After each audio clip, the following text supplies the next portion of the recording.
Hello, everyone, and welcome back to Unfiltered Vet Discussions. My name is Kelly, and I'm being joined by Jenny and Peter today. We are part of the Unfiltered Vet Discussion crew. That is our official royal wave that you saw go flying by the screen. You can find us at unfilteredvetdiscussions.com, all the popular social media platforms, as well as the fantastic favorite podcast platforms that are out there. So we are somewhere near you. Please join, like, and follow us. Today, we do have a new recording that does drop every week, typically on Fridays. So we look forward to hearing from you, your thoughts, and your comments. So, with the administrative little portion aside, we have decided on a topic today that we kind of all three work on. Jenny, I promptly forgot what you titled it. I titled it, How Do I Want to Live Today? So, what do you call it, and what's a little bit of the background? Right. So I call mine my personal purpose. So I am currently taking the strategic leader course with Dr. Dave Nickel because I believe that we should always work on our leadership skills constantly because you can't ever know it all. So one of the things, the beginning for him on this is vision, strategy, and the execution of that. And I'm like, great. I've got this. I do this with my team. We've gone through vision exercises. We've gone through value exercises. We've gone through culture point exercises. Like I got this. And he starts with, what's your purpose? What are your values? And I was like, oh, I haven't ever really thought about it. I had a kid come up to me, not a kid, but a younger person, come up to me at AVMA the last time I spoke and said, why did you get into practice management? Why'd you get into veterinary practice management? And I was like, because I fell in love with a guy who wanted to own a practice someday and I wanted to help him. Like that, that's why I got into it. But why do I keep doing it? Why do I want to take care of my team? Why do I want to help other practice owners, practice managers, people in the veterinary industry? Like, why do I do this? And so Dr. Nickel has a thing, you keep asking why. You know, People always say, well, I love animals. Okay, why? Why is their care important to you? And it always comes back to kind of some story, right? Like, oh, when I was younger, I had an animal and my veterinarian, saved my animal or didn't save my animal or whatever, but it made an impact on me. But I started thinking about my why. I love animals. I'm not going to say that I don't. I still believe that if you don't love any kind of animals, you might be a borderline serial killer. Like, I question if you don't, maybe you're a cat person, a dog person, a horse person, an emu person, whatever. But I love animals, but that's not why I do what I do. I do it because of the people. I love people. I'm a people person. I always have been. And I live to serve. That's really what I came down with for my purpose. So, this is my purpose that I spent, and I mean, I spent a lot of time hashing this out. I exist to serve those around me by empowering them to be the best that they can be. And I showed my husband, and he was like, oh, yeah, that's you. Because I am a volunteer in my church, I volunteer in my town, and I try to serve people, not just by giving them things or doing things for them, but by helping them to be able to, continue to help themselves. I try to take care of my team that way. We had an issue with the oxygen yesterday.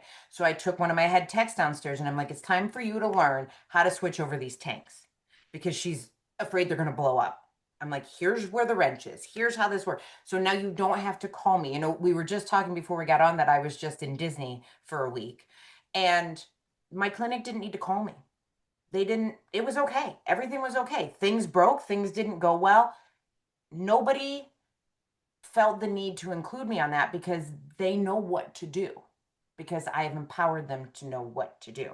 So I guess my point of this is I know that you two have very clear purposes that you have put thought and time into. And I just don't think we might put time and energy into our clinic purpose and culture, but how much time and energy do people put into their personal one? So So, two questions before we go yes. any further. How much is significant time? Days, weeks, hours? Oh, for me, that I put into this, Yeah, I think I had always been thinking about it. It probably took me a good month on and off of hashing it out, having conversations with people who really know me, mulling some stuff around in my head, kind of looking at the books that I read and what calls to me before I could really write that in a sentence for one sentence, for one sense. Yeah. for one Okay. sentence. Second question. Yes. In that journey over the month, what were the barriers that yourself put up to make you not want to look at it? So I think I get caught up in who I think I am, who I want to be, and how I think other people see me. Like, okay, I think I live to serve people, but maybe my team just sees me as a pain in the ass, overbearing manager. Like I kind of started getting into my head, and then I would have to kind of do a mental slap and be like, no, this is who you are. It's not necessarily how other people perceive you, but if you know who you are, then you can change your behaviors to really live in that purpose if you're not already. Because then I went through my values and I really had to put down some things that I may not be that great at, but I want to be. And so, but knowing that I have my purpose, I can go back to that. But yeah, I really got hung up. I mean, I got hung up in my head, overthinking things. And I had to really stop and go, what is your gut reaction? Like, what calls to you and what do you really feel strongly about? And actually, the I exist to serve came from I get my lashes done. I was laying there getting my lashes done and I was talking it out with this person who I've known for a very long time, Ashley, and we were having this conversation because she works on this all the time and I said, "I'm really struggling with my purpose." And she goes, "You serve people." Like so easy. She goes, "Clearly you serve people." And she started giving me and I was like, well, I never really thought about that. And it led me down this journey, but having this conversation with somebody else was really eye-opening for me. Okay. So, Which is why I think you just answered in some ways why people don't do this very much. yeah. Right? Because one, I feel we've been trained by all the establishments, everything around us, media, marketing, schooling, whatever, to be more externally focused, looking for somebody else to save us, like the Mhm. hero meme, the hero concept, versus being trained how to have those discussions that you have in yourself. I'm guessing you haven't had anybody just sit down and teach you how to do this before now. Like, No. And you're supposed to really do it with somebody else to ask you those whys and kind of dig in. Well, I don't have anybody that, I mean, I could do it with Simon, but he would just be like, "Mm."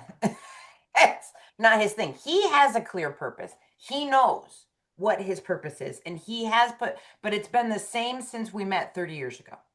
Like that is his purpose is to, really end suffering and build relationships with clients and help with that relationship between clients and I mean, I don't know that he's ever put it in words, but he knows who he is. And he would just be like, "Jenni, you know who you are. Why bother?" So I really didn't have anybody to do this with. And I think that made it tricky too. How did you guys come up with yours? Like, yeah, what was, Peter, you've been quiet. What was well, because I've been talking the whole time. What was your, so different from normal. What was your journey like? When did you start thinking about your personal purpose? It's an interesting question because I was thinking back to high school when I decided to become a veterinarian, and there were two quotes I had over my desk growing up. I had one of those, label printers where you kind of move the thing around in circles, squeezed it, and it came on a hard plastic. And so I I had remember. two quotes. One was from Henry David Thoreau in Civil Disobedience, and the other one was from Bruce Springsteen in Thunder Road. Um, so Henry David Thoreau was the only obligation which I have a right to assume is to do at any time what I think right. And Bruce Springsteen, it's a town full of losers, and I'm pulling out of here to win. So I still live both of those. In our practice, our purpose was and our mission was to really focus on service and science, which was basically high quality medicine and a great client experience.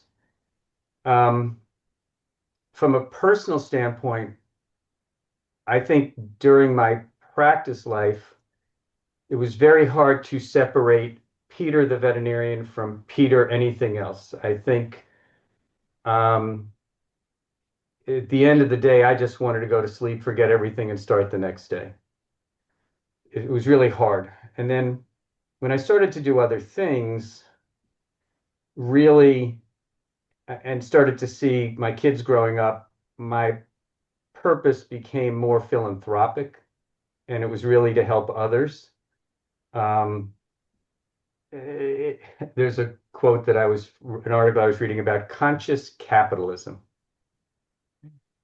And really, it's about how can I help others while concurrently helping myself.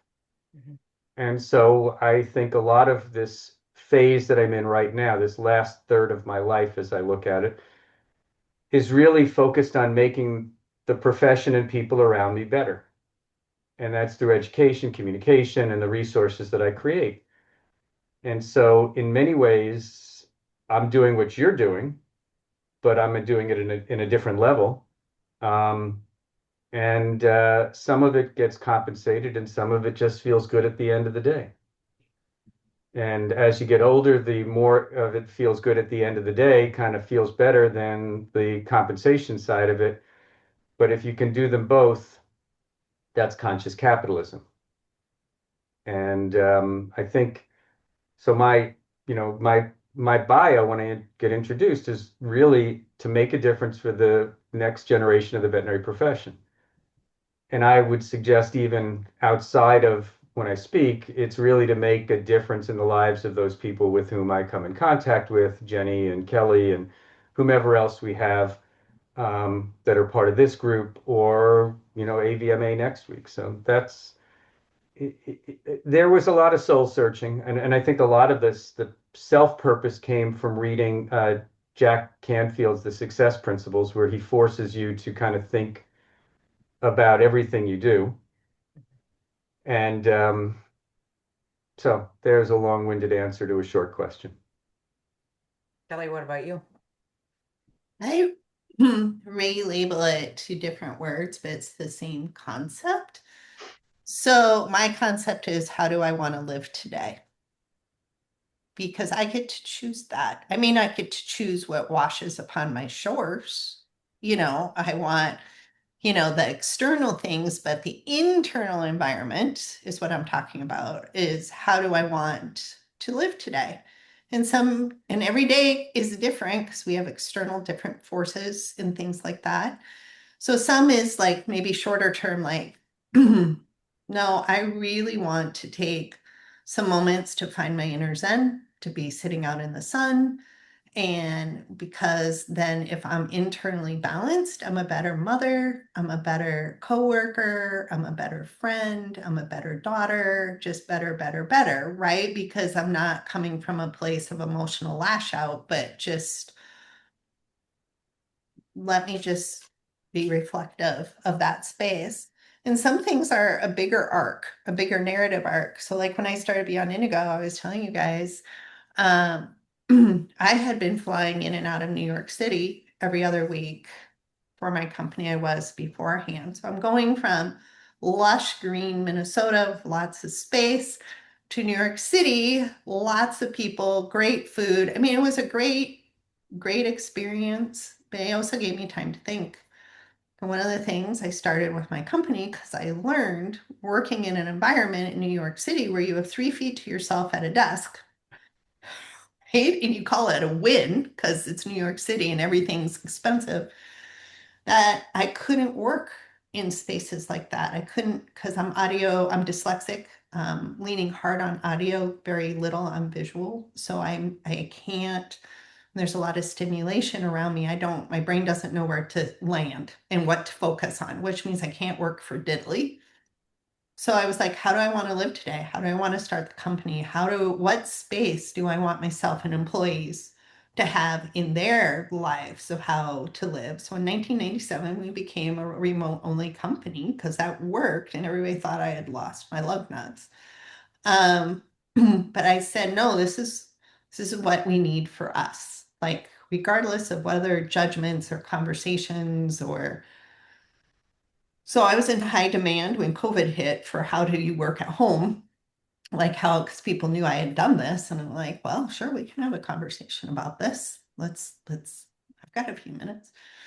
But it's always very important to start with myself and go outwards versus outwards and going in. And then, reflection too of how do I want to live today is how did I do yesterday? Did I suck at it? Is there something maybe I could have done differently, or um, am I getting off balanced or not? And if I am, what am I going to do about it today?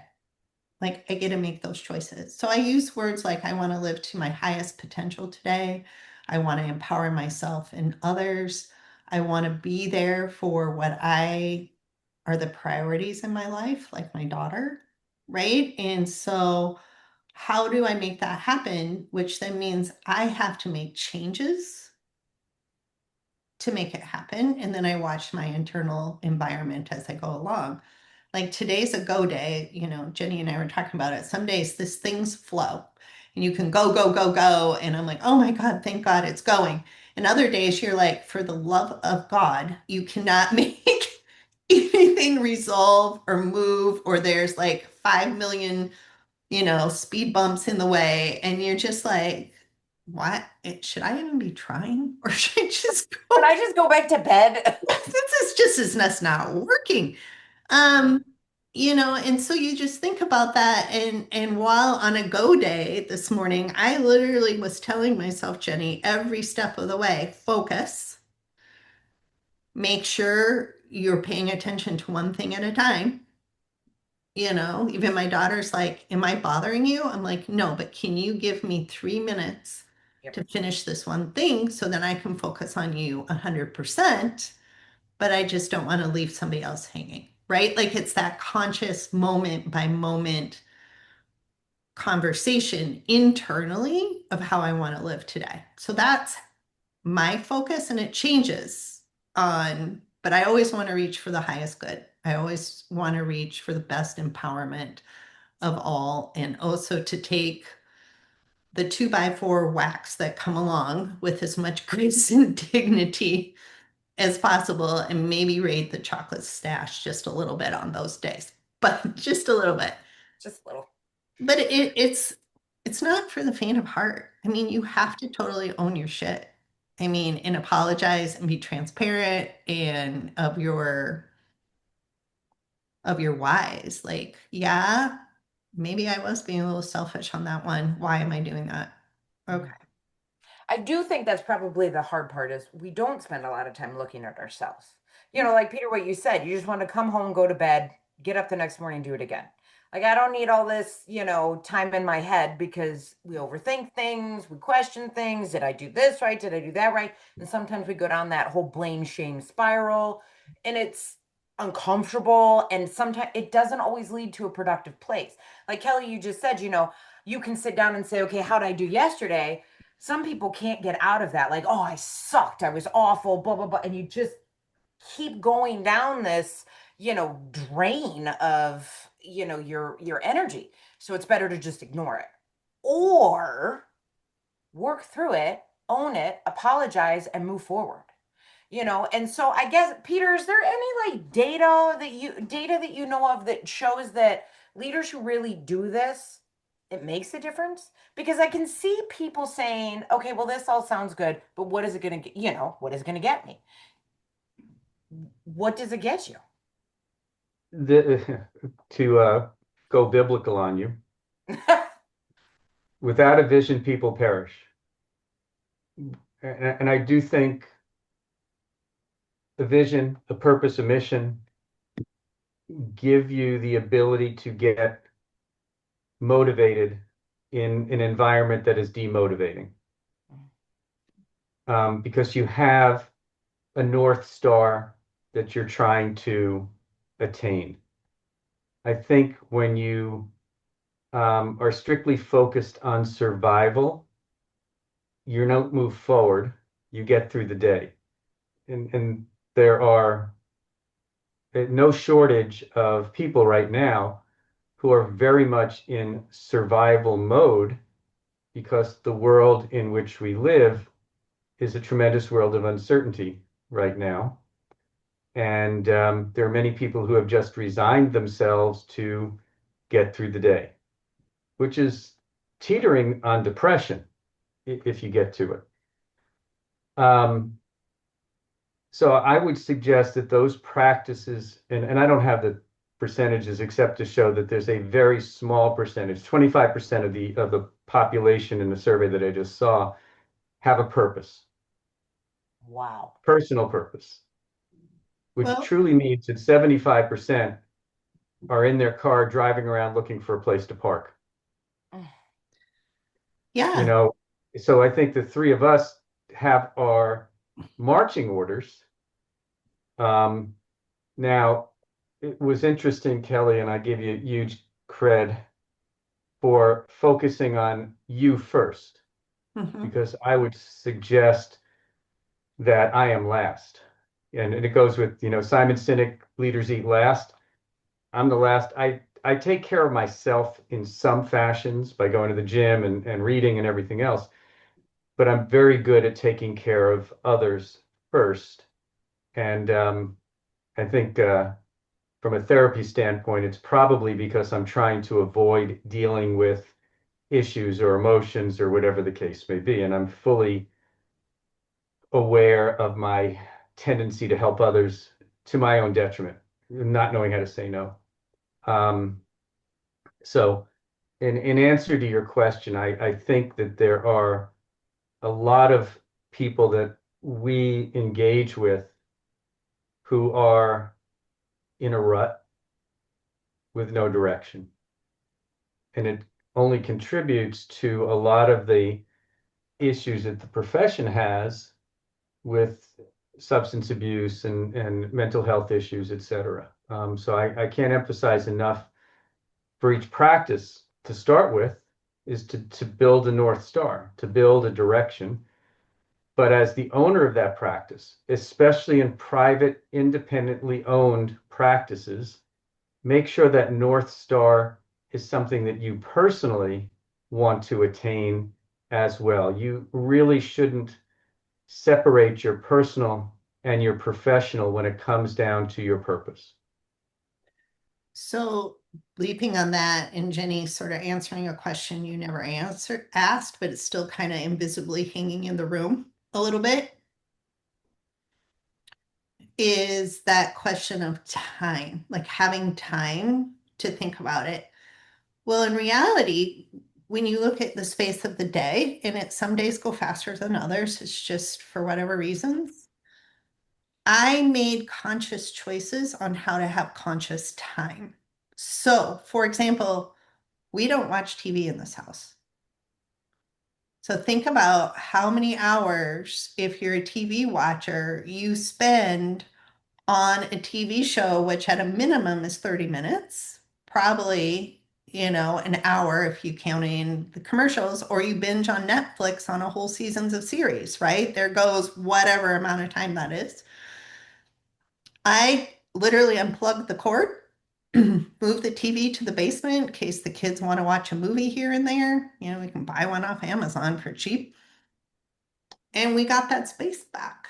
And it is also not mentally, it's like all those words that come from whatever we're watching doesn't fill your mental space, it doesn't fill your physical space.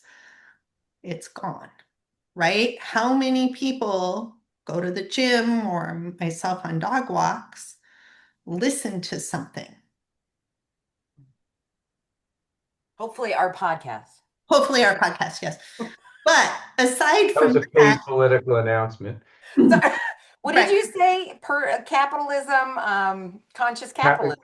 Right. Just saying. just say it, right. But there's another space that we've filled it with external stimulation, like whatever words of choice, whatever music, whatever it is. When that's coming in, you don't have space to let your thoughts go out. So I don't do that. I don't listen to anything. I don't have any electronics on. If I do anything, I will call my mom and catch up and like have that moment of just a personal space of a conversation. But where can you make time? What are you doing in the car? What are you listening to? Right? Like all there's just lots of spaces that can be opened up to have time for inner reflection. So one of the things that Dave Nichols said that really stuck with me was these little doohickeys that are now, our cell phones, that are where we take pictures, they're where we take calls, they're where we listen to our podcasts or our music, they're where we watch movies. I know people who read books on these, and then social media, which is just the biggest time suck out there. And if I have an addiction, it's to my phone. That's where I want to see on Instagram the new trainer that I follow and what she's come out with, and I want to see all of this stuff. And so he had said he does not look at his phone until like the afternoon. And I will say that when I don't do that, when I leave my phone in the other room or I just have it shut off, so I can't hear anything, I am so much more productive. And that's where I came up with the time to work on this. That's what I did to come up with the time. I still watch TV. I still play. I love video games. That's my thing. I play video. I mean, like, I probably have, I don't know, I played Harry Potter for 80 something hours. I mean, it was an ungodly amount, but I like it. It calms me down and it gets me in the mood. Simon loves Minecraft. He's building this whole village in Minecraft. That's his thing. But you know what? If that's what he needs, that's fine. But right, when we're doing other things, we make time to still calm your brain and think about other things. So you can find time to do it. My other question, my last question, I guess, for you two is how do you remind yourself of this on a regular basis? Like, do you have a mantra? Do you have a poster or something? Like, how do you, I said, how often do you look at it? And you both said every day. And so I guess how do you remind yourself of it every day? It's on the wall over there, right What does next it to me. what does it say? Well, was my personal vision statement from a number of years ago, but basically it continues from that standpoint. Um, the best use of my productive time, heartfelt effort, and passionate dedication, and it goes through all of the different things that I focus on. So it's sitting right here next to me. Mm. That is now 20 years old. It's been simplified in many ways just to make a difference for the next generation. But no, it sits right next to my desk from that standpoint. The other thing is, if you live it long enough, you don't think about it. It becomes second nature. And so as I make appointments, as I talk to people, um, a lot of the questions I have to ask is, all right, is this something I can help? Or is this somebody just going to be a Harry Potter Death Eater and going to suck the life out of me? There's a whole bunch of dementors out there, There are. and they find you on social media, and they think that you can solve all of their problems. And wouldn't you like to be on our board? I'm not bored, and the last thing I need is to be on another board. So anyhow, um, I have to make a conscious effort to look out for number one because Kelly, you took the TV out of the house, which is fine. But if I didn't have the TV, I'd be at the desk working. So I kind of use ESPN and sports or whatever um, to to focus on things that are not work related. Mhm. And I've been watching The Bear, the show on Hulu. Me too. I just finished season two. Well, Such a good. almost done with season four. And I've looked. I love watching historical stuff as well. So because I don't think we got a lot of education on history. Mm. Um, so all that being said, it's and I this morning walking the dog listening to Brene Brown. Mhm. The Let Them. I was listening to that not that long ago. I missed your conversation on that. So I think leaders are learners, leaders are readers, whether it's audio or written, and I think if part of your purpose is helping others, you have to look to others to help you help others. We are not experts in anything that we do. But you are an expert in yourself. I am going to put that Correct. in And that. I'm failing. So, because I you're don't think you're the only failing. person that lives in you is you, right? And so, yeah, and you're right, Peter. Everybody has to find their own thing, right? Mine was just the examples of how I found my space, but that's every individual is unique. And so when I think one of the pitfalls, Jenny, and things like that, is somebody tries to mimic somebody else to find their solution. And you just have to be willing to try until you find the homeostasis that is right for your own self and be willing to fail because failing just means it's not a right fit. It doesn't mean you're horrible, suck, or bad. It just means, whatever that solution is, for me, it was removing the TV. For Peter, it was keeping it, is finding the right fit. So one size doesn't fit all, but just giving up and going, well, I can't do it. It's too overwhelming, yada, yada. You just try one thing today, just one thing. Try it and see if it works for you. And if it doesn't work for you, or what are the emotions that come up? Because I think the other thing that needs to be said is when you go on the journey inward to find your purpose, a lot of chatter will pop up in your head and your heart and your soul that will be speaking to you and that like you have to sort through of are these legit feelings or are these just deterring me from having an internal conversation? Well, I was going to say, so part of my exercise and the reason that I did this was because I want to go through this with my team.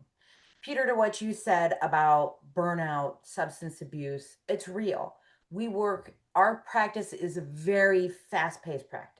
I mean, we are go, go, go. We're on call 24 hours a day, 365 days a year. Now, that is shared, but it still is, we had a dog try and die yesterday. A LARPAR lab that was just coming in for an x-ray and, was pooping outside before coming in the office and passed out cold and turned purple. And, it was a high stress situation. And dog lived, everybody's good. But it was, I don't want my team to burn out. I don't want my team to take every loss home with them. And so I want them to realize what their purpose is. Not just why do they work here, but why did you get in the veterinary industry? Why do you do what you do? Why? And I don't think that they've um thought a lot about it. So I showed my personal purpose and my personal values. Oh, money? Is that the only reason? I tell them all the time, I'm like, look, if you're going to sit there and tell me that your purpose is a paycheck, then this is not the place for you. Go to the Dunkin' Donuts. I know they're hiring because my son just had an interview there. But, I mean, like there are places you can go and now make ridiculously good money. I mean, you can make 18 bucks working at Wendy's. You don't have to put a lot of thought into it. What's my purpose? Flipping burgers? I mean, I'm not saying that that's not there. It is a service industry. I don't want to by any means discount anybody that is in any service industry because there is skill in that. But I do think that my goal is to sit down with my team members and go through this. And I went over with one of my head technicians. I showed her this. She goes, Jenny, I don't think I can think that way. And I'm like, I'm going to help you think that way. I'm going to help you come up with this for yourself so that when the days get hard, when you just want to go to bed and forget about it all, you can wake up in the morning and say, this is why. This is my why. The challenge, Jenny, that you have being the giving person is to not absorb all of the vibes of everybody on your team and carry them home because I know I did that. I tried to be, I wanted to be like Jenny when I was growing up and really try to buffer the issues for the world around me. I still do it. But Mhm. that means you're not taking care of yourself and you then have to carry this extra burden. So part of the leadership conversation is really leadership doesn't mean taking on everybody else's problems. It means helping them deal with their problems themselves. And way too many leaders try to take on everybody else's problems. So when I said I was coming up with my values and I realized some of the things that I needed to work on, one of my values is caring because I'm a caring person. That's who I've always been. And one of my sentences about caring is I will offer my assistance in all ways I can without compromising my personal and family time. Because I had a team member that she's no longer a team member here, but who was really like, oh, Jenny's not even here today because she's out doing something with Tristan. Yeah, I'm doing something with Tristan because this is my last little bit of time that I have with this child before she heads off to college. And then I never came home. Like I never came back home. So I will help you. And the other one of my other ones was I will listen to what others need instead of coming up with solutions myself because I do try to solve problems. And since we put the daycare in, one of my friends who is one of our daycare teachers said to me, Jenny, because she sees me do it when I go over to help with the kids, because sometimes I go over to help with kids and I'll just do something for them. And she goes, Jenny, they didn't ask for your help. Don't help them until they ask for it. And I'm like sitting on my hands because I'm like, oh my God, it's going to take 20 minutes for them to get their shoes on so we can go outside. But they need to learn how to do this. And I think a lot of leaders, we're problem solvers. That's what we want to fix things. We're fixers. But you can't fix a problem if they haven't asked for your help yet. And I think I suck at that. And so I literally wrote it down that I need to be better about taking in what they're saying and then saying, okay, well, how do you think we can fix this? And then giving them the tools they need to fix it instead of me just, oh, here, I'll do this, because it's always faster. Oh, baby, Bruce. It's always faster for us to fix things. That's why nobody likes to train. I don't want to train somebody because I can do it faster myself. Well, then you're always going to be doing it. And nobody else is going to. So I think you're right, Peter, that we have to not absorb and take on too much. And that has to be a conscious effort too, because that's the other thing that leads to burnout is we're being pulled in 50 different directions and we don't have a North Star, a direction for us to go on. Mhm. So Mhm. I think that's a very good, So I guess if we were to put a bow on this, yes. it would be to live on purpose. Mhm. Ooh, that's good. Mhm. I'm going to get my Mic label drop. maker out. Live on purpose. Peter Weinstein. No, live Well, on purpose is Bruce. Bruce, live on purpose. yeah, no. I mean, we've covered a lot of ground today and a lot of concepts, but with living on purpose is an active daily exercise of life in my world. For somebody else, it may be different. I just want to be clear about that because we have to find our own path, our own direction, and what works for us. But for me, it's a daily, like, how do I want to live today, right? And um find it, work towards it. Look at me wrapping up this whole podcast. It's usually Peter's job.